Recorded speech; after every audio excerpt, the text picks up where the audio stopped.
Assalamualaikum warahmatullahi wabarakatuh. Perkenalkan, nama saya Alfi Nurul Hidayati. Kalian boleh panggil saya Ibu Alfi.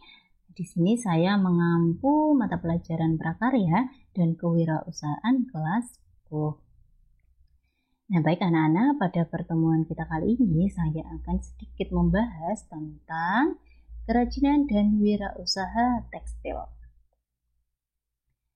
Nah, sebelum kita memasuki materi pokok, kita pahami dulu tentang konsep dasar dari kerajinan. Kerajinan itu apa sih?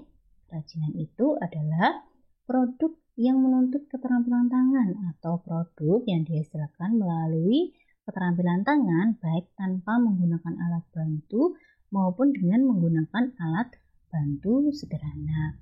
Nah, biasanya alat bantu yang digunakan untuk pembuatan produk kerajinan tekstil ini seperti jarum, aneka jarum ya.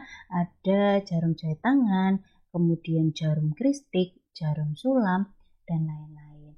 Kemudian ada juga untuk produk kerajinan tekstil tradisional seperti batik, itu menggunakan alat bantu berupa canting. Nah, canting ini yang membuat motif batik pada kain. Kemudian ada juga kain tenun ulos. Nah, kain tenun ulos ini proses pembuatannya dengan cara ditenun ya, menggunakan alat bantu berupa alat tenun bukan mesin atau bisa disingkat sebagai ATPN seperti itu.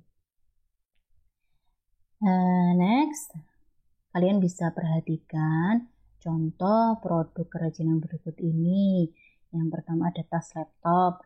Nah, tas laptop ini berbahan dasar kain yang berfungsi sebagai pelindung benda.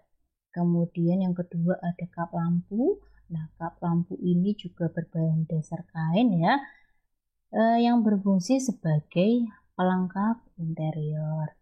Kemudian ada kain songket. Nah, kain songket ini berbahan dasar benang, bisa berupa emas ataupun perak. Nah, ini benang yang ditenun, kemudian berfungsi sebagai busana tradisional dari daerah Sumatera. Nah, tas laptop, kap lampu, kain songket itu merupakan contoh-contoh dari produk kerajinan tekstil seperti itu. Jadi produk kerajinan tekstil adalah produk kerajinan yang dibuat dengan menggunakan tekstil sebagai bahan utamanya. Tekstil adalah bahan yang berasal dari serat yang diolah menjadi benang atau kain sebagai bahan pembuatan busana dan berbagai produk kerajinan lainnya. Nah, produk kerajinan tekstil itu dibagi menjadi dua, ada kerajinan tekstil modern dan juga kerajinan tekstil tradisional.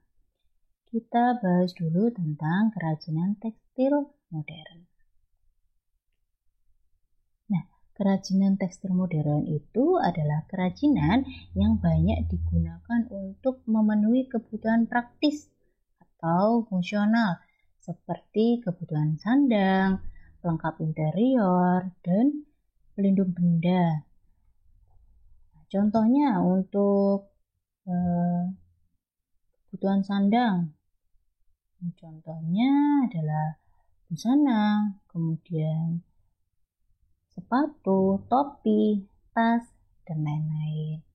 Kemudian untuk pelengkap interior, contoh produknya bisa kain tirai, kemudian alas untuk meja makan, kemudian tudung saji, sarung bantal, spray, dan lain-lain. Untuk pelindung benda, contoh produknya ada tas laptop, kemudian aneka wadah, aneka dompet, dan lain-lain. Itu. Next, kerajinan tekstil tradisional. Nah, kerajinan tekstil tradisional ini adalah kerajinan yang memiliki makna simbolis dan digunakan untuk kebutuhan upacara tradisional. Nah, ini contohnya ada kain ikat tenun. Nah, jadi ya kalau untuk kerajinan tekstil modern tadi fungsinya lebih ke fungsi praktis atau fungsional atau benda pakai ya. Kalau untuk kerajinan tekstil tradisional itu selain berfungsi sebagai fungsi praktis, juga berfungsi sebagai fungsi simbolis. Nah, kalau untuk kerajinan tekstil tradisional ini, fungsi praktisnya itu bisa sebagai pemenuhan kebutuhan sandang. Selain itu juga bisa sebagai alat bantu rumah tangga seperti kain untuk gendongan bayi atau untuk membawa barang seperti itu.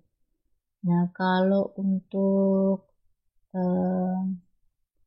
fungsi simbolisnya itu biasanya digunakan sebagai alat ritual seperti busana khusus ritual tradisi tertentu. Contohnya itu ada kain tenun ulos, kemudian kain tapis, kain cepuk, kain songket, kain poleng, dan lain-lain. Nah, itu untuk kerajinan tekstil tradisional.